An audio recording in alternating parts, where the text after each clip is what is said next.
ఏరా ఎందుకు రాయను కొడతా ఆ జోన్ ఎట్ట కొట్టాడు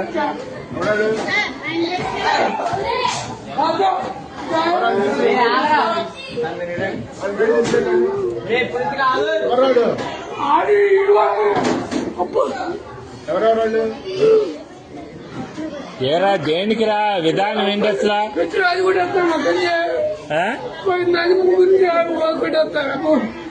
తెలీదు అడు కొట్టాడు కొడు ఈ చెప్పండి రే ఎందుకురా విధానం అట్లా కాదు అసలు తప్పు కదా మాట్లాడినట్టు ఇది ఏదైనా ఉంటే టీచర్తో చెప్పాలి కానీ కొట్టుకోవడం ఎందుకురా అసలు తప్పు కదరా అది అంటే ఏదన్నా ఉంటే నువ్వు కొట్టకూడదమ్మా మీ అమ్మ కాదురా ఎవరినన్నా అంటే మాస్టర్ దగ్గర చెప్పు నువ్వు ఆయన యాక్షన్ తీసుకుంటాడుగా మీ అమ్మ వీడియోలు అయ్యేంది అన్ని చేస్తా నేను నీటి చేస్తా ఏం చేస్తారా మీరు